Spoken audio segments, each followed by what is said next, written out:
Not gonna lie. I'm speaking now for the most part because I guess I got into the habit over the past 2 weekends. But I'm quite tired. Not to mention the fact that I'm prepared for war with ineffectual weapons. Every so often, people get the impression that I fuck around and find out. I'm usually not fucking around. I'm usually just too ignorant, naive, and stupid. But, misconstrued by somebody who wants to misconstrue. So that happens fairly frequently. I'm not going to lie, my life's pretty good. And I don't mind when a little drama comes along every once in a while, but it could be life-threatening. So here, I'm at the place that my grandfather lived for a number of years, and I don't have any good effectual weapons. If somebody, I'll tell you in a moment why, but if somebody were to break in here coming for me, what do I got? This is pretty heavy, unwieldy. It's quite flimsy, but I like that it's sharp, it's serrated, and it's got options. This was the first thing that I found. Small, unimpressive, old, but, it would do the trick. It would, right? I mean, I can handle this, I think. Scissors in a pinch.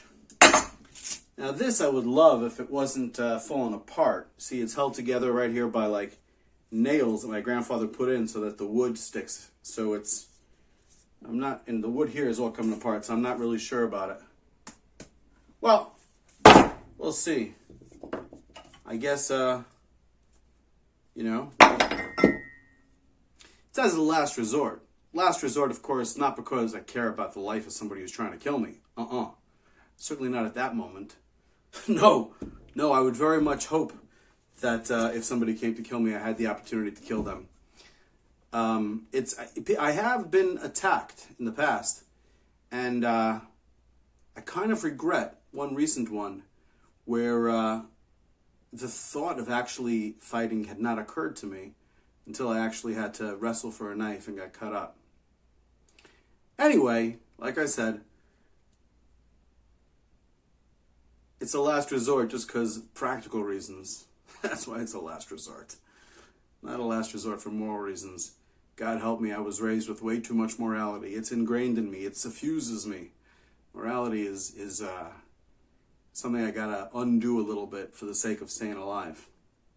So yeah, I would really hope that if someone came in here to get me, I would hope I have the opportunity. If you're wondering what I'm talking about, I'm not talking about like a thief or anything like that. I mean, it's good to have this shit around too for that, but with that, I would probably just, try to negotiate or whatever. But if someone came in for me, basically, and I'm not going to say it in any kind of dramatic way because fuck off. I'm not here to entertain for the most part. At some point in some different situation, if I want to say it in a dramatic way, I guess I can. But for me, I talk to everybody and I like everybody. And, there's definitely many opportunities for misunderstandings. So at the moment, I'm staying in, the reason I talk a lot is because I hope that people have to really get to know me a little bit. Otherwise, none of the pieces of my life make any sense. You'll interpret them in the usual ways that, if scenario X, Y, or Z occurred, what does it mean in general, or not even in general, but according to someone's presuppositions or prejudices, perhaps. But certainly my case is not like usual, as you can probably tell by now. That's why I do a lot of talking about myself. Anyway, so I'm in this black neighborhood. Happens to be I'm the only white person here. I don't care, obviously. Like I said, I'm not white even myself.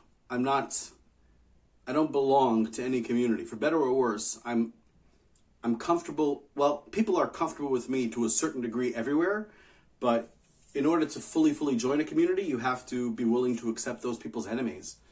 And it's not a matter of piety for me that I'm not willing to accept their enemies. It's a matter of it's just who I am. I'm not into the whole, I've gotten to know the various enemy groups of the people that I was raised with. I was raised Orthodox Jewish. The various I've gotten to know people, and I think there's lots of misunderstandings for the most part. Anyway, so basically, long story short, I was speaking with some. I think a pimp believes that I dissed him. Long story short, I'm pretty sure that a pimp believes that I dissed him. And this is, I might look like I don't know what I'm talking about in this regard, but that's because I'm in the middle of living it right now. I'm not commenting on someone else's existence. When I do, you see that I do know what I'm referring to. But as I'm living it, I kind of live life with this like extreme naivete. So, I didn't recognize that at the time. Basically, there's a little weed shop over here, obviously largely illegal, whatever. But it's officially a weed. No one really knows what the law is in New York these days exactly. And, well, I had a beautiful Shabbos. I want to tell you the rest of it. I got to explain the weapons first, especially if it comes up. You should know what's going on if I survive it and the video gets seen. Or if I don't and the video gets seen. At least you'll be entertained. Yeah. So, people always are suspicious in this neighborhood. And I don't want to get too far afield, but let's just say that I'm a big fan of assuming the best in all people. And I think it would be best if we all did that. I'm aware of these downsides. I suffer from the downsides. I'm aware that there's real dangers out there and that being careful makes sense, yada, yada, yada. Okay. In any case, so even in the weed shop, it's like if there's any one person there, they won't really make eye contact with anybody else, regardless of color. But certainly if I'm white in an entirely black neighborhood, that sets me out a little bit more, and people are a little bit more paranoid, suspicious, whatever the hell, Not to mention that it's dangerous possibly for them as well to even be seen talking to me, because it might seem to a third party, like maybe I'm involved with the police or something like that, So, or otherwise, at least not part of some gang locally. I used the word gang right there colloquially, but you should know this. Well, there's no reason for you to know. But yeah, let's not talk about that right now.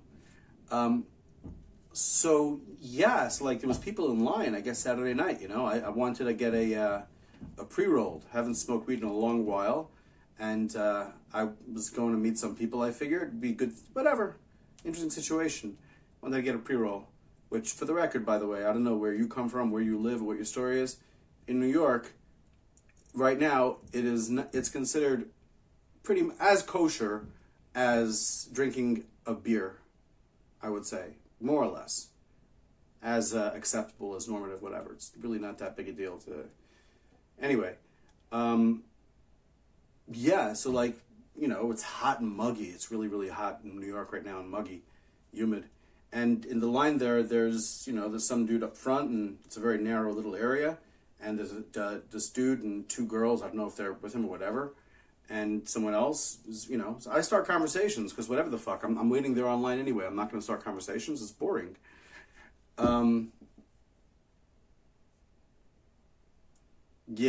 Screw that. I'm not interested in giving a play-by-play right now. It's not the point. The point is that only later on did I realize, well, especially after he said later on when I ran to him again. Listen, if I was telling you the whole story right now, I'd give you the details. You'd have to trust my opinion on this right now. And it was something, by the way, that I happened to know got a little further, because when I'm on the train, there was some girls who seemed like they could be involved in that kind of activity, who I heard them talk about themselves, about me. I just, I don't want, again, it would take time because I would have to explain to you all kinds of communications that you don't come across in your regular day life. All kinds of, communication that happens through facial expressions, through a word here, a word there, the kind of thing that doesn't really work. I'd have to really explain it with, I'm not in the mood to do that right now. Because you get the wrong impression. You get the impression that, I'm negative. No, I'm fine. I'm totally positive. It's unfortunate that whatever, but I think we're cool. I hope we're cool. But it's not for sure, and I don't want to be a sitting duck. So, hence, weapons. Anyway, Shabbos was beautiful. Shabbos is the seventh day of the week, from the Jewish calendar, the Sabbath and all that. A lot of really, really nice things. today during the day, and then in the evening, I decided to continue the spirit of the Sabbath, spirit of freedom, of not doing anything for the sake of a future, really, of living in the now, of appreciating everything, realizing that you have everything. For example, right now, pretty much regardless of your situation, there's a very good chance that for the next 10 or 20 minutes, you've got all you need, right? You've got oxygen. You're probably not confined, being tortured. Hopefully you're not in pain. Physical, I mean. You've got the things you need. There's no reason to be in mental pain, worrying about insecurity or whatever else. And that's what Shabbos is about. You don't worry about insecurities. You're living in that moment and you got all you need. So met so many wonderful people that it wouldn't be fair if I started telling you stuff. But I guess a couple things that come to mind. One person I met that I spoke to, a Ukrainian fellow, and first of all, let me say that, can I ask? See, I'm an introvert, really. I'm an introvert. I might seem like I don't know exactly what the term means, but I live largely, I don't really know how to meld minds and souls with other people. I was never properly socialized, I guess. I don't know how to root for a team. I don't know how to be part of a team. It's not that I'm not willing to give or whatever, although obviously, like everyone else, I have things that are difficult for me. But it's a matter of I don't know how to believe things or to say I believe things that I don't really believe. There's all kinds of things that I don't really fit. So, but nonetheless, I like people, and I talk to strangers, and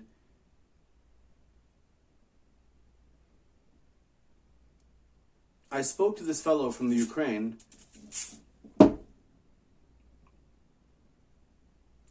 Well, it makes me sad that, he's a very smart guy, and he came here, he's stuck here. I mean, I know all the stuff. He came in here before the war through Tijuana, Mexico. I went down to Tijuana, Mexico at around that time, shortly before he went through. Actually, in part to meet Ukrainians down there who were sneaking into America because they thought the war was coming. At the time, everyone in America was saying the war's not going to come. So I thought it was curious to go down there and to talk to people who were saying no, that the war is about to happen. Anyway, but he's kind of alone here because he doesn't really speak the language. He never thought that he would come here, that he'd move here. And it's difficult. I've lived in countries where I don't really speak the language. And there's something wrong with me mentally, I guess, or right with me, something different about me.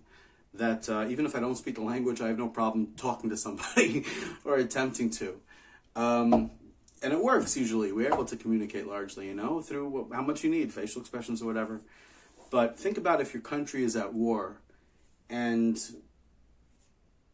leaving aside all the stuff going on in Ukraine, for people who care, or even if you don't care, there's so many people in this country around you that could benefit from you just saying hello to them, and it would make you feel good too. It's a win-win scenario. I'm not encouraging anybody to do anything that they think is dangerous. As a matter of fact, if you think it's dangerous, definitely don't. Okay? What I can say with certitude is that in almost all circumstances, provided you don't overdo it, in other words, provided you don't really give your complete heart over to somebody, or make some grand gesture of letting them into your home, but just so many people, just a little bit of conversation to feel that they're not completely alone among the humanity, What I can tell you is that you will feel good about it too, in almost all scenarios. I'm afraid to give any definitive advice on this because things can, of course, always go wrong, But if you think things are not going to go wrong, I can say in most scenarios, you'll feel good about it yourself. And it was interesting to talk to him. I don't have anything special really to tell you. because the things that I'm curious about are the big questions that, in theory, the news already has answered. The news already has all the big questions they tell you, right? It's not even... So, what do I have to say that's new? Well, I was curious. First of all, do the people support Zelensky? And is he actually the person in making the decisions? Because after all, he came from television. And obviously there's people behind him and back, and there's a lot of shady, shadowy stuff, even in America, right? You speak English, whoever it is that's watching, you know this. There's a lot of shady, shadowy stuff, even in America. The very fact that both Donald Trump and Bill Clinton had very close ties with Jeffrey Epstein for years, and that he seems to be involved in some kind of intelligence thing or whatever.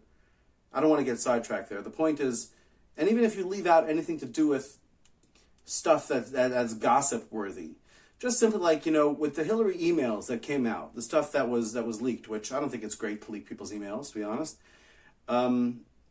People had to make up crazy shit, like, again, because people are insane when it comes to sex. They really are. You are. I am. We are.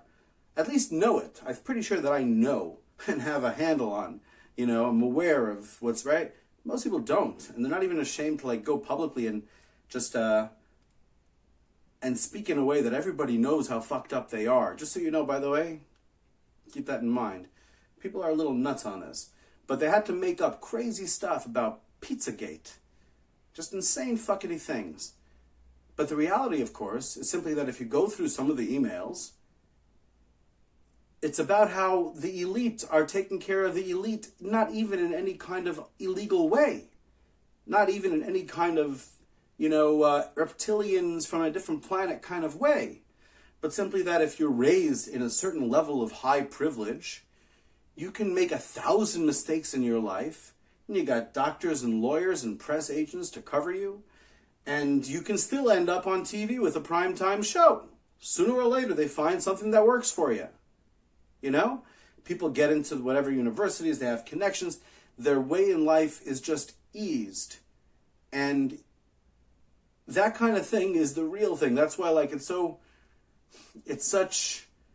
there's a term for it, but, where people want you to think, a straw man, I guess. They want you to think, people who say there's an issue with, come out in the emails, well, it's because they believe this crazy thing about how pepperoni pizza means that they want to kill a 70-year-old man and eat his blood. Whereas pineapple pizza, when someone orders in the emails, pineapple pizza, it means they want to kill a 6-year-old girl to drink her blood, when it's, right? And look how insane that is, right? And it is insane. I mean, I don't know, I haven't read the emails, and certainly things can happen, yada, yada. But, it's a way to make it seem that the regular things about how, the haves and the have-nots, it's a way to distract you, a red herring from the haves and have-nots stuff. But I don't even know how I got onto that. I was speaking about Ukraine, Zelensky. So there's a lot of shit going on, people speaking from and especially with the Russian side of the story being so completely cut off in America, it makes people think, what are you trying to hide? Right? If we're not allowed to hear the Russian side of the story at all, if all the leaders, and we know what pieces of shit the leaders are, right?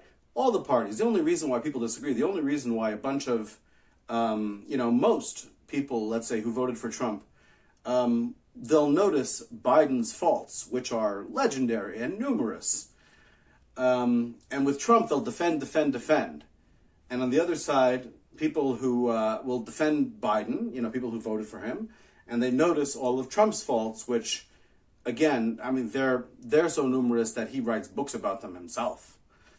We would all agree, on the other hand, what these people are like if we didn't just have a two-party system. So when you see that the Russian side, the elite people are all saying, no, this is, definitively how things are, and the Russian side can't be heard, you wonder, what's actually going on? What are they trying to hide? And that's where people get into what you call conspiracy theories and misunderstandings, yada, yada. Anyway, so I was curious to hear from him, someone who, knows a lot about it. And apparently Zelensky is actually very much appreciated by the people because he does seem to actually care about the people. People talk about press, photo ops. And yeah, I'm sure he's doing photo ops. Welcome to the real world, okay? But he gets the impression, and he's telling me what his impression is as a Ukrainian. He's not the first Ukrainian I've spoken to either. But it was a very sincere conversation. And he thinks that Zelensky actually cares. What solution can there be is a complicated thing. And we didn't get too deep because we only had like 15, 20 minutes to talk. So we didn't get too deep into how things are playing out there. One thing interesting also, he says that apparently women supposedly now are not allowed to leave. I don't know if you're aware. You're probably aware. Men had not been allowed to leave. He left before the war. That's why he's out. But men had not been allowed to leave the country while women had been allowed to leave. And supposedly there's some issue now where he says that he thinks women might not be allowed to leave either. I'm not entirely sure. We didn't get that deep into that part of the conversation. Anything else that I can tell you? Well, he says, I was thinking, I told him that I might actually go maybe next week. I don't know. I'm curious about the world. And usually I do it for my own self, my own curiosity. I'm the person who would watch a podcast or a live stream from someone who did that. But instead of actually watching it, I go and do it myself. Thank God I have, thank God or thank Satan, I don't know. But I have the ability to be able to do that. So I do. I just follow my curiosities. So I might actually do it. He recommends not going to Russia, not because of Ukraine. It wasn't, I think we had a heart connection where he understands where I'm coming from.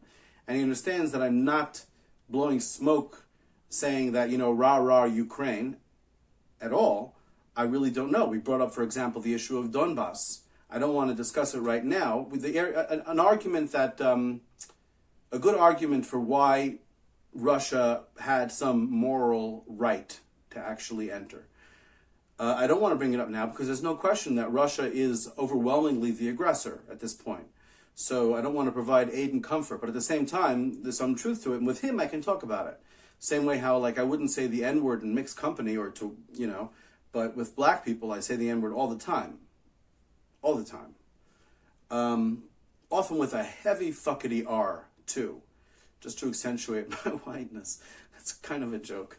Not really, though, but a little bit. I think, but he was being straightforward, saying that, of course, not only in Russia could I myself easily get in trouble, but people who speak to me might get in trouble. But I have seen things online where some people do seem to feel some level of freedom. And I'm not the kind of person who wants to get people in trouble. I do intend to start live streaming, which means it's on the spot. You're able to watch what's happening right then and there. For the record, by the way, if you'd like me to live stream, someone today told me I should do TikTok. I don't know. I need people to actually set all this shit up for me because my brain does not function that way. But for YouTube, I know apparently I need 50 subscribers before I'm allowed to live stream. So please subscribe. Please tell other people to subscribe if you like this stuff. Otherwise, not. But more importantly, I think I'm gonna. I don't really want to. I think I'm making a decision where I might actually pay some money to have somebody start me off. Start creating the various live streams and whatever else. So if you know something about that, please do get in touch. I'll let you know actually right now. My email, the email attached to this, this is Jubilee119. The original name for this was Running for Führer. Führer. My grandparents were in the Holocaust. I don't like Hitler, right? But I like to poke the sacred cows, like I've said before, So running for Führer at gmail.com. Because ultimately, whatever, let's not get sidetracked there. Running for Führer at gmail.com. But he claims that for Ukraine, I can't fly straight in because the airport's not functioning in Kiev. He says I'd probably fly to Poland. I'm not sure if they'd let me into Poland because I haven't been vaccinated, not because I have some great feeling that it's overly dangerous. I don't think it's overly dangerous. But I think it's a little bit dangerous, and it does zero benefit at this point for pretty much anybody, but I'm not going to tell you advice. But for me, who certainly had COVID at least once, I really think that it would do no good, and the fact of it being mandated is a real tremendous annoyance. On the other hand, maybe I'll do it, whatever, take that risk. I guess if I'm willing to go to Ukraine and risk bigger things, or to Russia and risk bigger things, I guess I can take that risk, but you probably need 2 vaxes, and fuck that. If I'm going like soon. So, in Ukraine, he says I'd probably be able to speak my mind. And there's a fellow who, well, let's not get sidetracked there, but it does seem that in Ukraine, to a certain degree anyway, you might be able to speak freely. So if I go, and you're interested in my opinions, if you think that this is something interesting, yeah. Anyway, so yeah, I give you my Gmail, runningforfuhrer, Fuhrer, @gmail.com. If someone is able to get audiences, in other words, also I guess to set up receiving subscription or payment or whatever, for at least the first week that I'm doing live stream, it'll be completely free, and any money that comes to me, if somebody does donate, will be returned. I will not accept it. It's very important for me to have independence. I had a radio show before in Palm Springs, California, and the main advertisers there are the Indian casinos in Palm Springs. And I think that gambling does a tremendous amount of evil to a lot of people, innocent people. I think it does much more evil than they realize they're getting into. Much more harm than they realize they're getting into.